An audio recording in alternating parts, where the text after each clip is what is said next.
Votre nouvelle émission Focus. Focus, votre nouveau rendez-vous sur Radio Mayuri.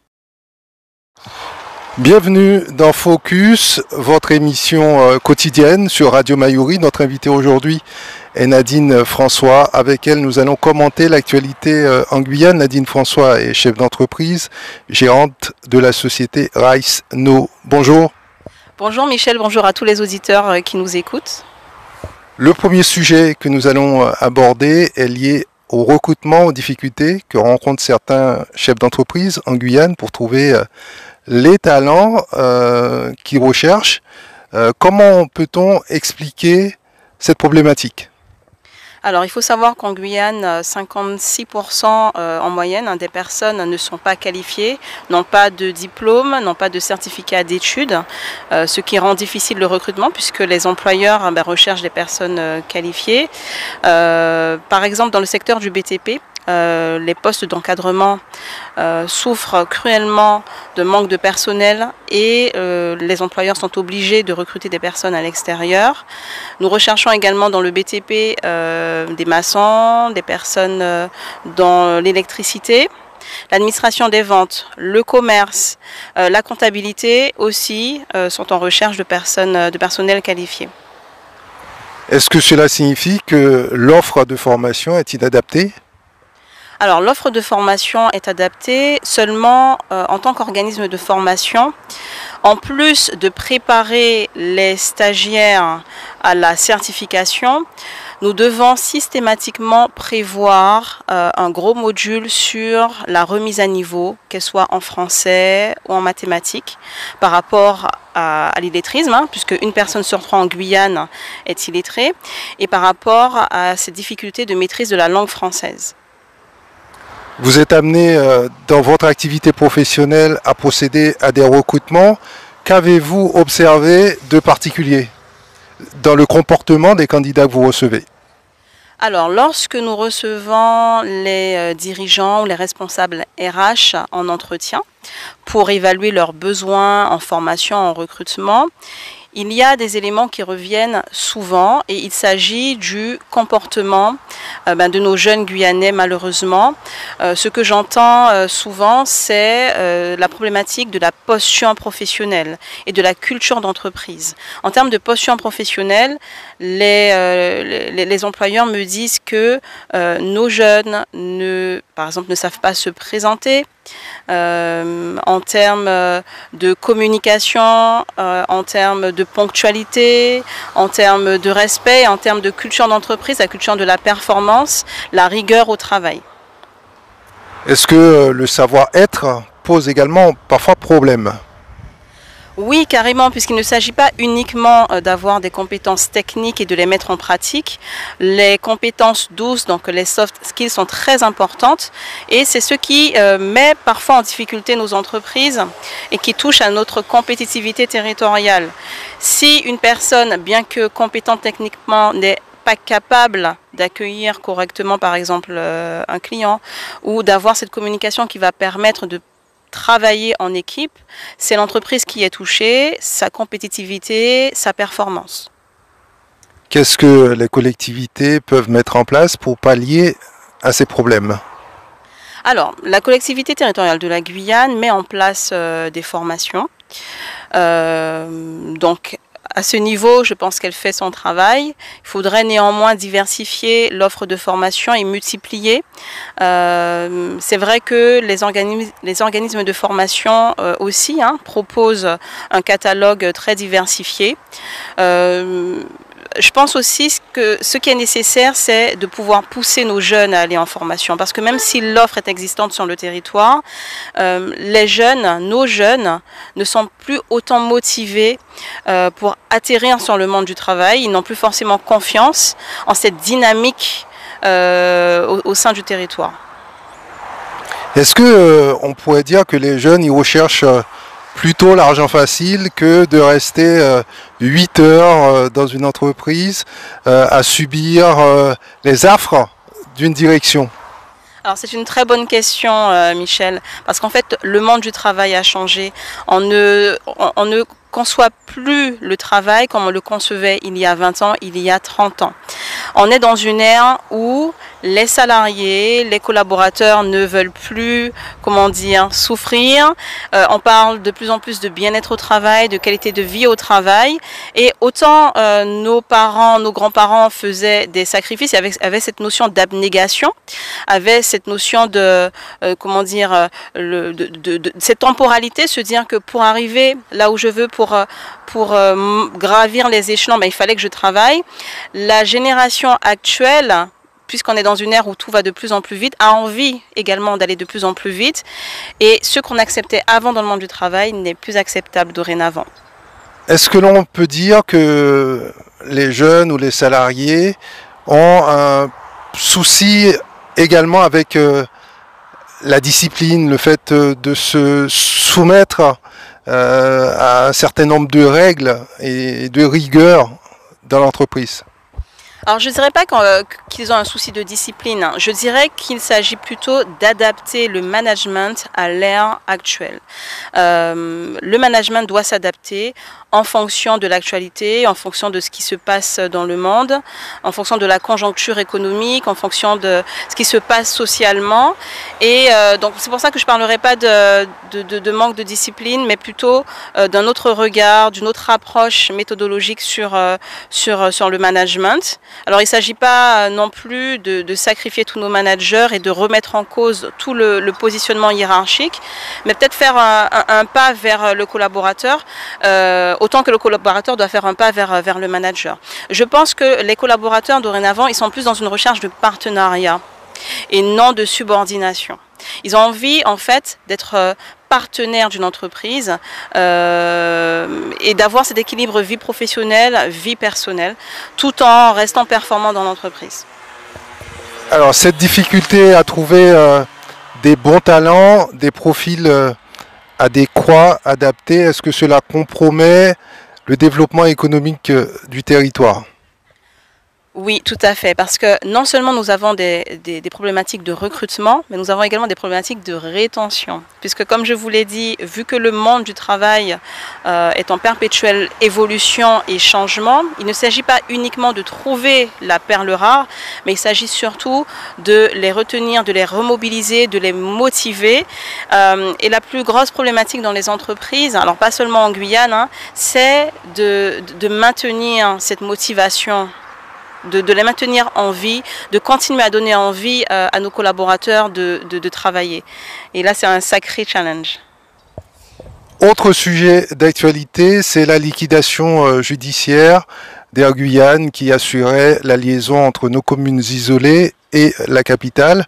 Vous, en tant que chef d'entreprise citoyenne guyanaise, comment avez-vous vécu cet arrêt d'activité pour cette entreprise qui était sur le territoire depuis un certain nombre d'années, et comment voyez-vous l'avenir de la Guyane sans ce moyen de transport, je dirais, moderne pour se déplacer d'un point à un autre? Alors en tant que citoyenne guyanaise, j'ai une grosse pensée pour tous les habitants des communes de l'intérieur qui sont privés parfois de denrées alimentaires, de la possibilité de quitter leur commune, leur magnifique commune. Donc voilà, en tant que guyanaise, je pense beaucoup à eux et j'aimerais que l'on trouve des solutions, que l'on se pose, que la CTG se pose, que les sociopros se posent également, afin de tendre la main à nos amis, à nos voisins. En tant que professionnel, j'ai une grosse pensée aussi pour les 78 personnes, salariés qui se retrouvent du jour au lendemain sans emploi. Il s'agit pour eux de rebondir, de repenser leur avenir professionnel et je sais très bien que ce n'est pas forcément évident, mais pas du tout évident puisque nous avons l'habitude à Rise Now d'accompagner les personnes dans leur transition de carrière, dans leur évolution de carrière. Et lorsque l'on se retrouve dans une position de changement vraiment soudaine, c'est très compliqué. intérieurement en tant qu'individu, hein, de dépasser tout ça. Il peut y avoir certaines rancœurs, certaines frustrations, certaines peurs également, mais juste un message pour ces salariés, gardez espoir. On peut se focaliser sur vos compétences. Vous avez des compétences, il s'agit de les répertorier, de faire un bilan de votre vie professionnelle et ensemble nous pouvons voir ce que vous pouvez mettre en place pour tout simplement rebondir et puis continuer votre vie. En tout cas, j'y crois. Il y avait un certain nombre de dysfonctionnements qui ont été relevés du temps d'Air Guyane, des retards répétés, également l'insatisfaction montante d'une partie de la population, surtout les usagers. Est-ce qu'on peut dire que c'était prévisible ce coup d'arrêt d'Air Guyane? À mon sens, ce n'était pas prévisible. Enfin, pour moi, personnellement, vraiment, c'était pas prévisible parce que on a besoin de Air Guyane, on en avait besoin. On a besoin d'un service qui va nous permettre justement de relier les différentes communes. Donc, je ne m'y attendais pas. Donc, la surprise est d'autant plus forte. Et c'est pour cela que je pense qu'il y a quand même espoir qu'on va trouver une solution, une autre compagnie ou un autre entrepreneur qui va prendre le relais.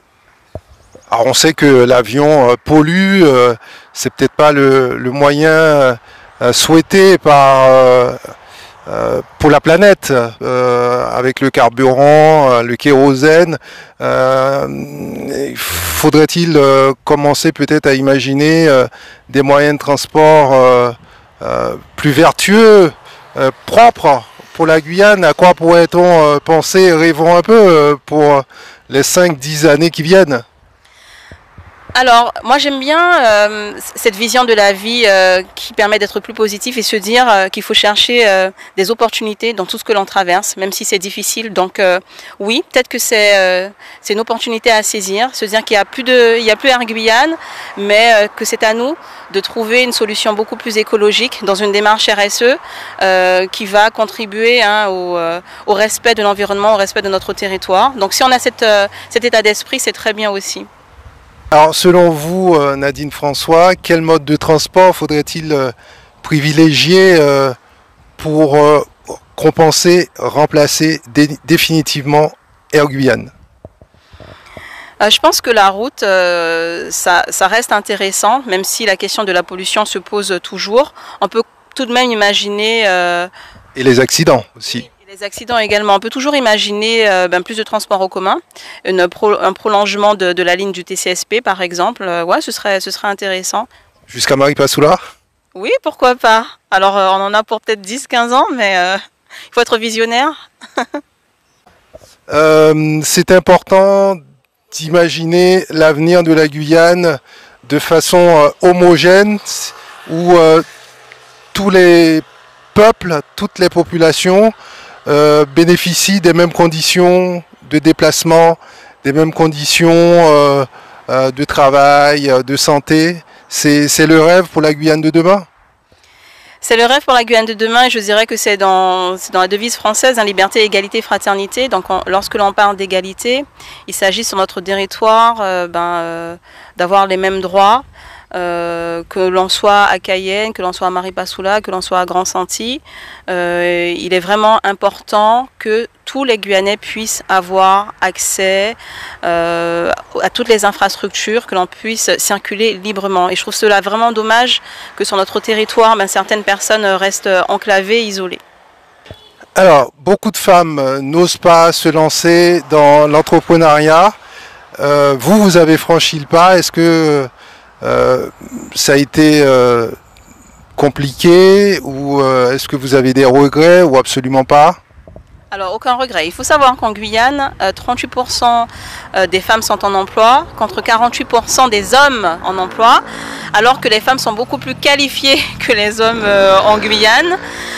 Concernant mes projets professionnels, non, je ne regrette pas du tout. J'étais salariée avant et j'ai décidé de créer mon entreprise parce que j'avais envie d'une entreprise qui allait contribuer au développement du territoire en se basant sur l'humain. C'est une expérience, ce n'est pas forcément évident, mais je pense qu'en tant que femme, nous sommes largement capables de le faire. Nous sommes beaucoup plus puissantes que l'on ne le pense.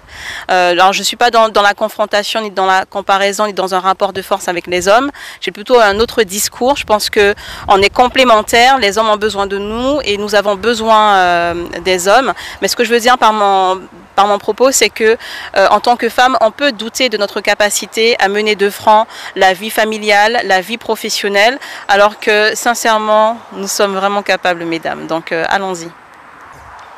Quelles sont les activités de RiseNow et depuis combien de temps existe cette entreprise? RiseNow est un organisme de formation, un cabinet de coaching professionnel et de conseil. Donc nous accompagnons les managers, nous accompagnons les équipes et toutes les personnes qui ont envie de booster leur carrière. Nous existons depuis 6 ans, donc depuis octobre 2017. Et qu'est-ce qui a permis, qui a favorisé le développement de cette entreprise? Quels sont les facteurs qui ont pu jouer en votre faveur? Les facteurs qui ont pu jouer en ma faveur, je dirais que c'est mon éducation de par mes parents, mon père qui m'a appris l'importance de travailler, tout simplement, et ma mère qui m'a appris à relativiser, à voir le bon côté des choses. Et c'est grâce à cette éducation-là que j'ai pu mettre en pratique tout cela dans ma vie professionnelle. Pour moi, le développement est dû essentiellement au travail, à la persévérance. C'est-à-dire qu'à partir du moment où on échoue, où il y a une erreur quelque part, on pleure un bon coup, on recommence et on travaille plus fort. C'est ça le secret. Vous avez pu vous appuyer sur des associations locales qui ont pu vous coacher, vous aider, peut-être à avoir davantage de confiance en vous, ou tout simplement à mieux être préparé au monde de l'entrepreneuriat? Alors pour créer et développer mon entreprise, non, je n'ai fait appel à aucune association, aucune institution. J'ai travaillé toute seule et alors je ne dis pas que j'ai réussi toute seule, hein. Il y a certaines personnes quand même qui m'ont aidée de par leurs conseils, de par leur présence. Je ne suis pas complètement seule, mais en termes d'accompagnement, non, je n'ai pas été accompagnée. Et comment voyez-vous l'avenir de RiseNow pour les prochaines années? Alors, l'avenir de RiseNow va dépendre de mon avenir à moi, c'est-à-dire qu'il est important pour moi d'être épanouie en tant que personne, en tant que femme, et donc j'aime bien faire évoluer mes projets professionnels en fonction de mes envies.